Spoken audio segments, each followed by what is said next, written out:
Fala meus amigos, Patrick Rodrigues passando aqui com mais um conteúdo para você. E hoje nós falaremos sobre a blasfêmia contra o Espírito Santo. Algumas pessoas me perguntam, Patrick, o que é a blasfêmia contra o Espírito Santo? E existem várias interpretações baseadas em alguns pensamentos, algumas vertentes do que de fato pode ser essa blasfêmia contra o Espírito Santo. E a fim de elucidar aqui o nosso pensamento, a nossa proposta, o nosso vídeo, nós vamos tentar entender em poucas palavras o que pode ser ou o que é de fato essa blasfêmia contra o Espírito Santo. Peço que você curta, compartilha, comenta, porque tem pessoas que entram no nosso canal, mas elas não interagem, e o algoritmo ele entende quando a pessoa interage, quando a pessoa ela comenta, deixa aqui a sua sugestão de vídeo que a gente pode tá analisando para trazer um conteúdo com mais recursos para você, ok? Então eu te peço, para tudo que você está fazendo agora, se inscreva nesse canal, curta e deixa aqui o seu comentário, porque assim você vai nos ajudar a fazer com que esse canal chegue a mais pessoas, tá bom? Então veja bem, o nosso assunto hoje é falar sobre a blasfêmia contra o Espírito Santo. Esse é um assunto que corrobora muitos contextos, né? Algumas pessoas têm dúvidas do que será de fato essa blasfêmia. E aqui eu vou definir nesse vídeo a palavra blasfêmia, vou definir o contexto histórico em que Jesus está inserido, e eu tenho certeza que através desse conteúdo você terá uma ideia mais abrangente do que Mateus estava querendo nos dizer no capítulo 12. O capítulo 12, ele traz várias discussões de Jesus com os líderes religiosos daquela época. Entretanto, Mateus vem especificando a respeito do sábado e como estava aumentando o conflito entre os líderes religiosos daquela época, a saber, os fariseus, contra o próprio Jesus. Ora, a proposta de Mateus é trazer no capítulo 12 como os líderes religiosos estavam planejando para poder matar Jesus. Agora, em relação ao assunto da blasfêmia, muita polêmica, controvérsia tem sido gerada em torno desse assunto tão curioso e significante para os nossos dias de hoje. Não são poucas as pessoas que têm vivido atormentadas por acharem que de alguma forma blasfemaram contra o Espírito Santo de Deus. Algumas pessoas, pelo fato de não haverem recebido algum tipo de instrução ou alguma orientação, acabam interpretando esse texto de forma equivocada. Entretanto, todavia, algumas pessoas acabam confundindo o que é blasfêmia contra o Espírito Santo e o que não é. Ora, provavelmente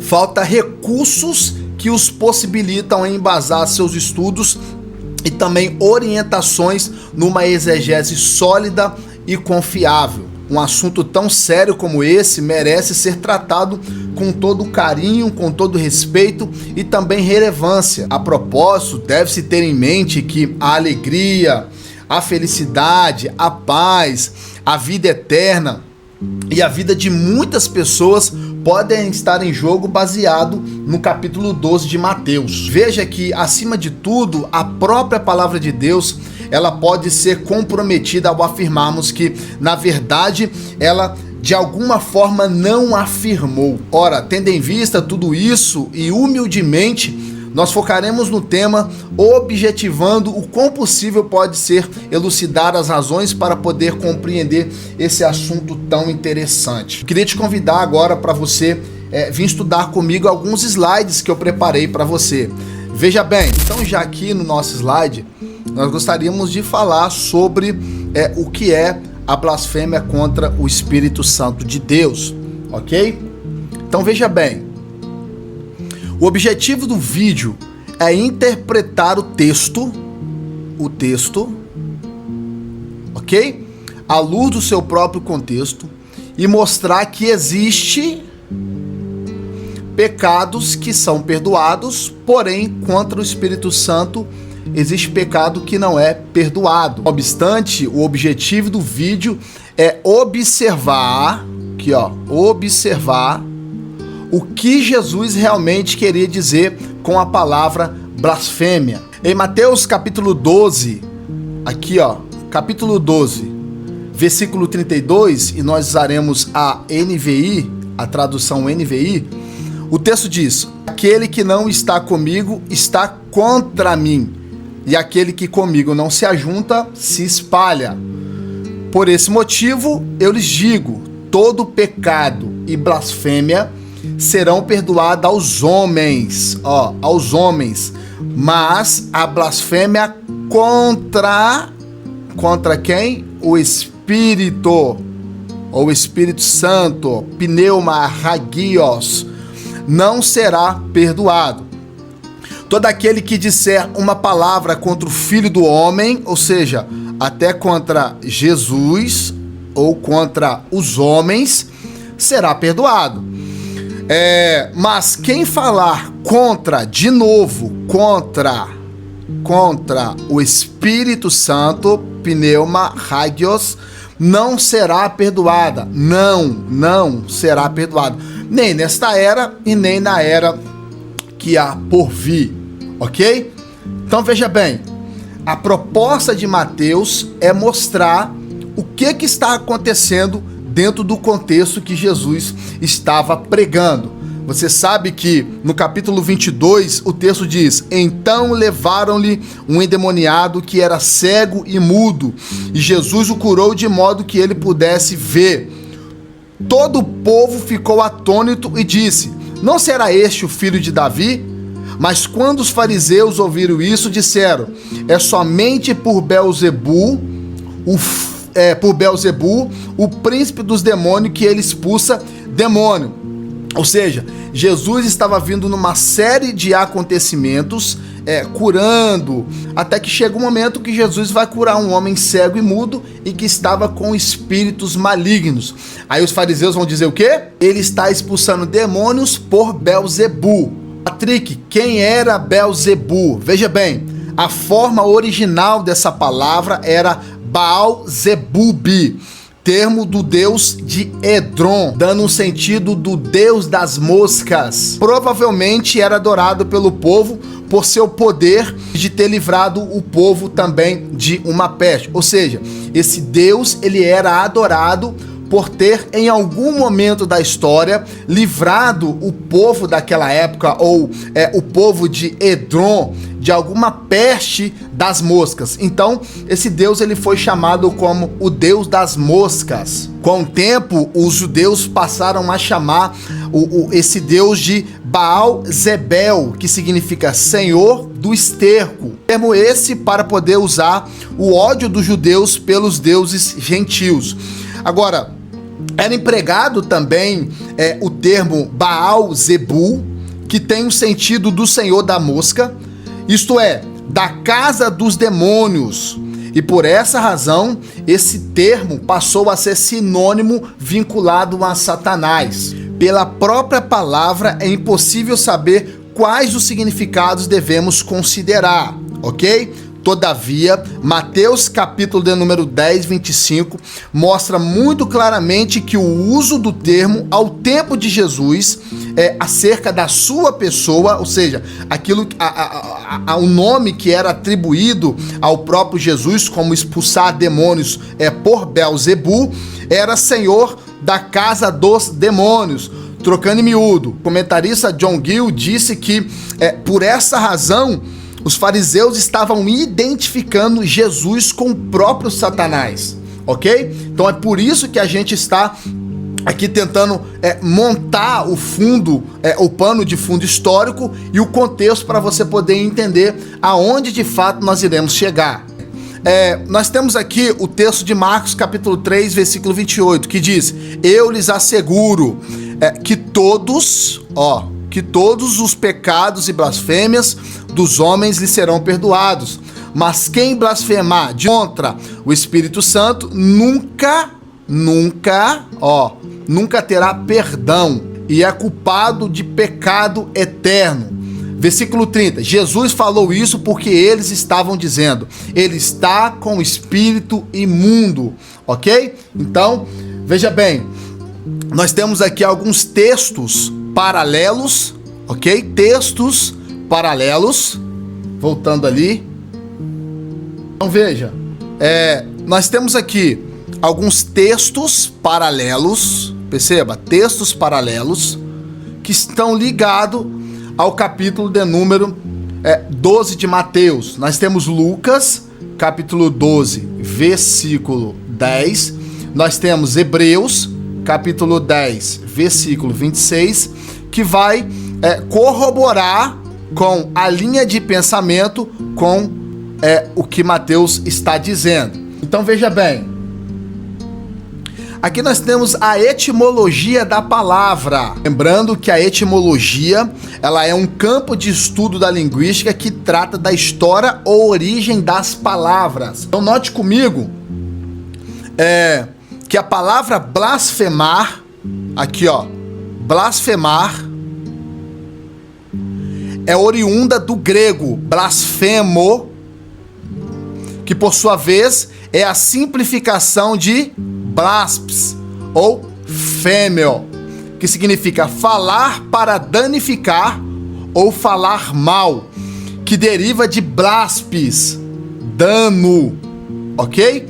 E feme, falar, e significa de modo geral causar má reputação, caluniar, blasfemar. Então, como o nosso estudo é baseado no contexto, tanto da palavra como nos acontecimentos de Mateus capítulo 12, você percebe como é amplo o conceito de blasfemar no sentido etimológico da palavra, contextual, histórico. Então note que, de acordo com a mentalidade judaica, blasfemar é cometer uma ofensa contra o próprio Deus. Além disso, os nomes de Deus, eles eram revelações do próprio Senhor. Difamar ou degradar o nome de Deus, como por exemplo o tetagrama, o Yud-Re, Vav-Re, equivalia naquela época a rejeitar ou tratar com desprezo a soberania e a misericórdia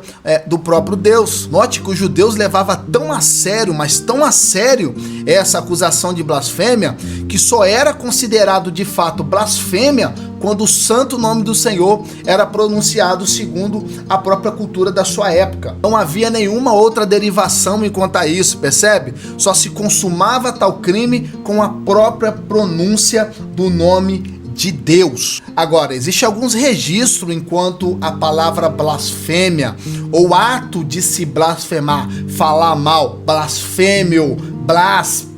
Você está percebendo que eu estou contextualizando só para te mostrar que blasfemar contra o Espírito Santo não é o fato de você simplesmente xingar, falar um palavrão, você mexer num celular, num culto, embora isso não seja o recomendado. Você está percebendo que o ato de blasfemar, você consegue entender o nível de gravidade quando você blasfema contra o Espírito Santo? Dizer, logo, Patrick, você está querendo me dizer que o Espírito Santo, ele não é qualquer pessoa? Não. Outra hora eu vou fazer um vídeo aqui sobre a pessoa do Espírito Santo. O Espírito Santo, ele sente, o Espírito Santo, ele convoca, o Espírito Santo, ele tem ciúme. Logo, quando você blasfema contra o Espírito Santo, quando você atribui uma obra que é de Deus ao Satanás, você está de fato indo contrária à obra do Espírito Santo. Porque o Espírito Santo veio fazer o quê? Nos convencer do pecado, da justiça, do juízo. Você está percebendo que a função do Espírito Santo, a função de convencer um homem, a função de convencer alguém, não é uma função tão simplista assim? Convencer um alcoólatra de parar de beber álcool, convencer um traficante de parar de vender droga, convencer uma meretriz de sair do prostíbulo. Você está conseguindo perceber o nível da gravidade de que cometer alguma coisa contra o Espírito Santo? A função do Espírito Santo na obra salvífica não é uma função comum, é uma função de extremo valor. Então, quando você comete uma blasfêmia, quando você atribui uma obra que é do Espírito ao próprio Satanás, você de fato está ferindo a santidade de Deus. Naquela época, a lei penal hebraica acreditava todos os delitos como uma ofensa contra o próprio Deus. Ora, um dos mais graves delitos era o delito de blasfêmia, ou, em melhor das hipóteses, a idolatria naquela época. Entende? Eu tô querendo esclarecer com você aqui sobre quais aspectos Jesus está querendo dizer que a blasfêmia contra o Espírito Santo era tão grave assim. Ora, o direito penal hebraico, ele previa 7 espécies de pecados capitais, e entre essas espécies existiam algumas penas temporárias. As penas capitais, elas eram executadas por timpamento, sufocação, laceração, decapitação, lapidação, na melhor das hipóteses, pena por fogo, morte por espada, flagelação e até a própria prisão. O renomado Ernest Renan, ele explica que naquela época as prisões, elas não eram isoladas. O detento, ele ficava com os pés presos por troncos, às vezes era vigiado em pátios e também em salas abertas. Existia naquela época entre os hebreus uma modalidade de prisão conhecida como prisão em cidades refúgio. O acusado, após a ocorrência de homicídio culposo, empreendia fuga até uma cidade chamada cidade refúgio. Quando eles chegavam lá, eles peticionavam para os anciões responsáveis pelas cidades que pudessem escutá-lo. Uma espécie de conselho acabava abrigando o suplicante. Se o vingador do sangue derramado perseguisse o acusado, ele não poderia entrar e o acusado permanecia preso até o seu próprio julgamento. O acusado, ele ficava detido até a hora da morte do sumo sacerdote naquela época. E havia pelo menos 3 cidades refúgio naquela época. Existia Quedes, que era na Galileia, existia Siquém e Queriade Arbá, que também é chamada de Hebron. Agora, na cultura existiam algumas penas para alguns condenados por crimes contra pessoas, crimes contra patrimônios, crimes contra a fé. Tinha naquela época crimes até contra a própria feitiçaria, necromancia, crime de maldição. Tinha penas e sacrifícios para pessoas que faziam oferenda para deuses pagãos. E sobretudo a blasfêmia, que era considerado um crime de cunho imperdoável do direito hebreu junto com a idolatria. Segundo a cultura judaica, a blasfêmia era considerado o crime mais abominável do direito penal hebraico. Você tem noção disso? E os fariseus da época de Jesus sabiam muito bem que a blasfêmia era um dos crimes mais abominável aos olhos tanto de Deus como também da sua própria sociedade. Agora, vale a pena a gente ressaltar que o indivíduo, ele poderia até praticar algum crime que a sua família podia até velar pela sua memória. Porém, se ele praticasse o crime de blasfêmia, ele seria completamente esquecido daquela sociedade. Ora, a história narra que todo cidadão judeu, ele sentia prazer em jogar pedra em um blasfêmio naquela época. Então, falar que Jesus estava expulsando demônios por Beelzebu era, na verdade, como se os fariseus quisessem que os personagens, as pessoas, os habitantes apedrejassem o próprio Jesus, porque atribuir a Satanás uma obra que é de Deus dentro da cultura judaica é a mesma coisa de querer que a pessoa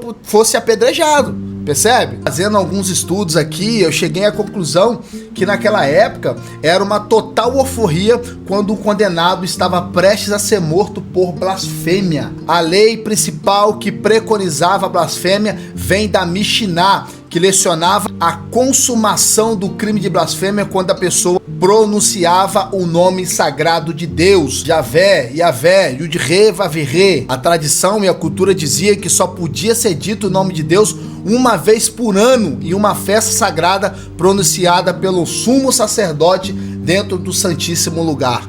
A Mishnah previa a execução de pena por apedrejamento.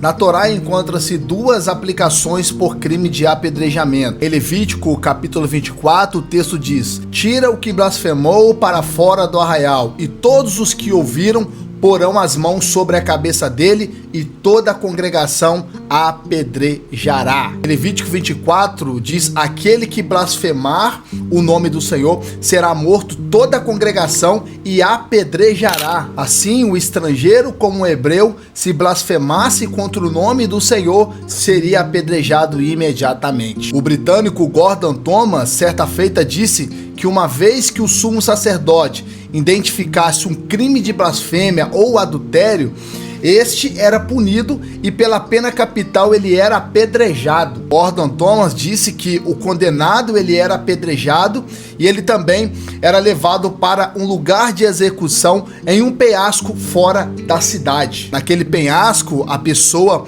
ela era amaldiçoada e também era forçada subitamente a ser empurrada para fora do penhasco até que caísse e tivesse uma queda atordoada.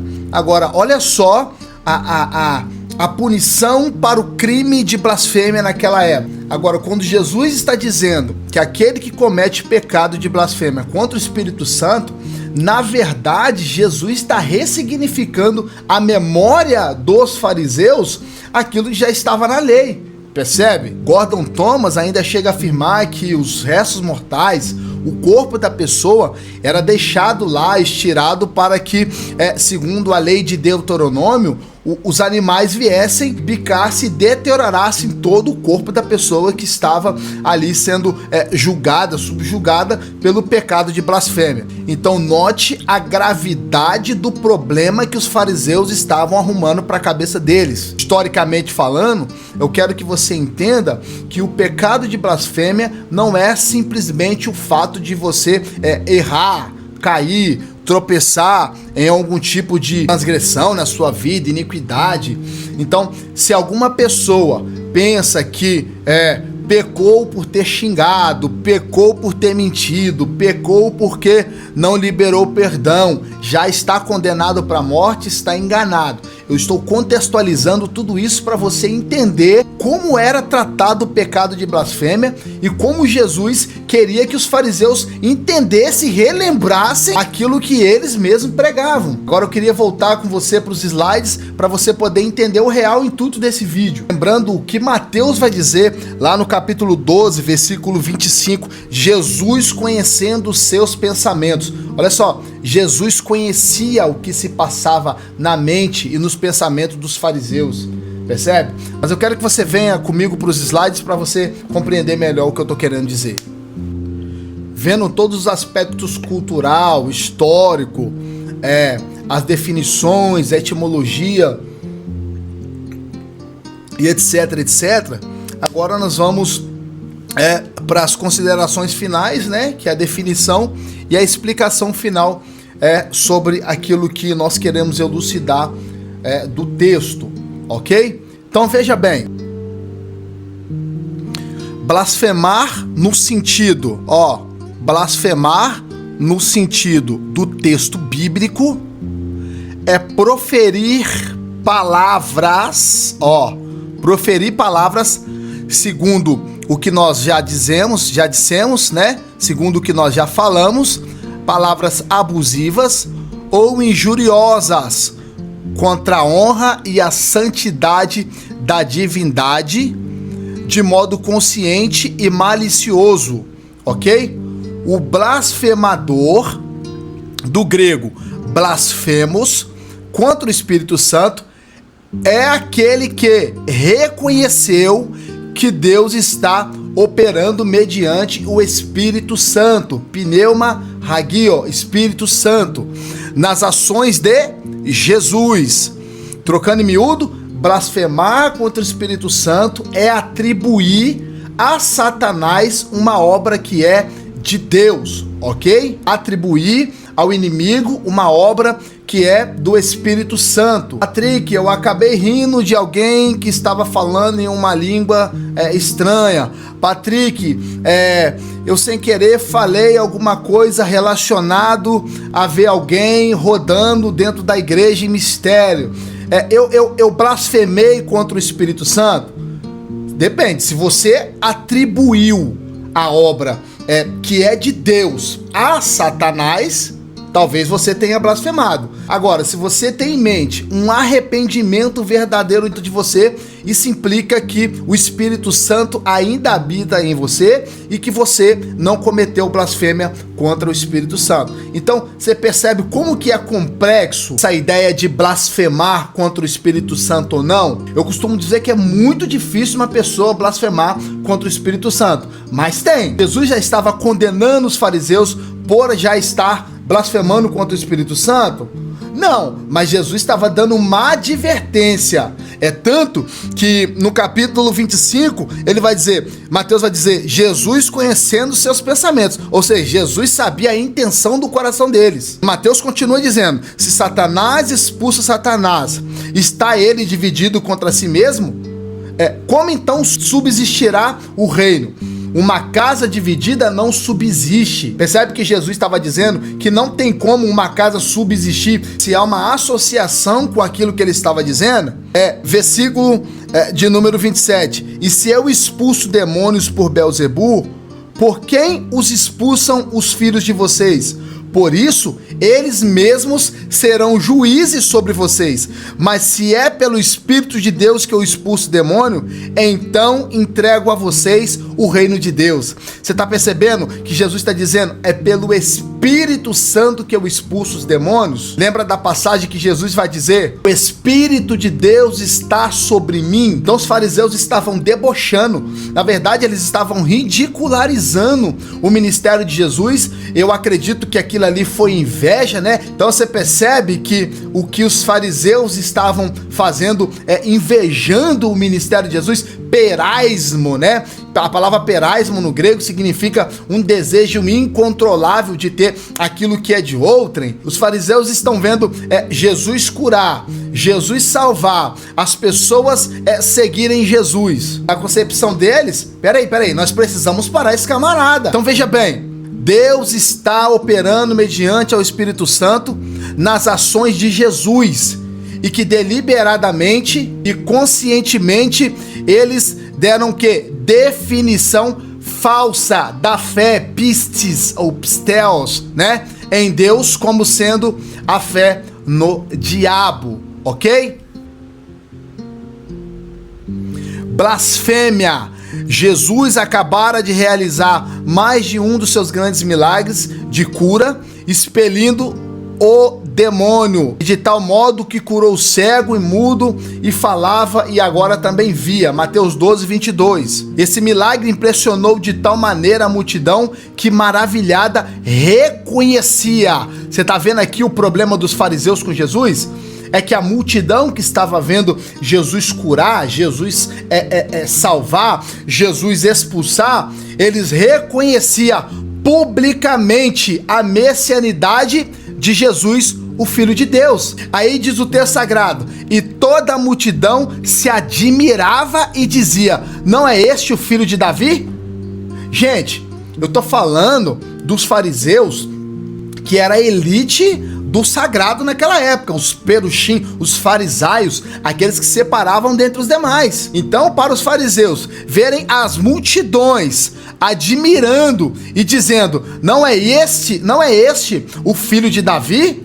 Ruios David, filho de Davi? Na cabeça dos fariseus, nós temos mais um concorrente, precisamos parar ele, percebe? Ruios David, né? Jesus, o filho de Davi, era naquela época um título messiânico, o título oficial do Messias prometido. Então, ver essa pronúncia da multidão para com Jesus, isso aqui acabou se tornando um escândalo para os fariseus. Então, note comigo que os fariseus, entretanto, por ódio, aqui ó, acabei de falar, por ódio e ó, inveja do Filho de Deus, ok? Tu teu, Filho de Deus, Ruios tu teu, Filho de Deus. E numa tentativa de impedir que a multidão cresce nele, disseram, este não expulsa os demônios senão por Belzebu, que é o nome de uma das entidades que nós já falamos que era a entidade das moscas, Deus das moscas, percebe? Príncipe dos demônios, ó, Mateus 12, 24, com estas palavras, eles atribuíram a Satanás a obra realizada por Jesus, o poder do Espírito Santo. Tendo em vista tudo isso, o aspecto histórico, cultural, etimológico, segundo o que se pode entender do ensinamento de Jesus, é que a missão do Espírito Santo é convencer o homem do pecado, da justiça e do juízo. João capítulo 16, versículo do número 7 até o 11. Mas depois de termos participado da graça preciosa, da comunhão, do arrependimento, do novo encontro com o Espírito Santo, nós blasfemarmos contra ele, como podemos nos convencer do pecado, visto que com essa atitude perversa, nós estaremos abertamente rejeitando e impedindo a ação reconciliadora do Espírito Santo. Ora, por essa razão, o perdão para o pecado de blasfêmia contra o Espírito Santo, ele se torna impossível, e a blasfêmia é um pecado imperdoável que Deus não pode tolerar. Ora, toda vez que alguém assim procede, acaba se afastando conscientemente do plano redentor de Deus e revela por si mesmo um coração insensível que não sabe o que quer e nem aonde quer chegar. Sem tal sentimento de arrependimento, fica impossível o sentimento que conduz ao perdão para com o Espírito Santo. Mas calma, você não blasfemou contra o Espírito de Deus, a não ser que você atribuiu a Satanás aquilo que é do próprio Deus. Sobre tudo isso, existem pecados pequenos, pecados grandes, pecados para a morte. A Bíblia nos dá base para vários desses argumentos, mas isso eu vou deixar para um outro vídeo. Agora, se você gostou desse conteúdo, eu peço que você se inscreva, que você curta, que você compartilhe esse vídeo para o máximo de pessoas que você puder, porque assim você estará nos ajudando para que esse vídeo consiga chegar ao máximo de pessoas possível. Calma. Um erro seu não justifica o seu pecado de blasfêmia contra o Espírito Santo. Fica na paz, forte abraço, Patrick Rodrigues.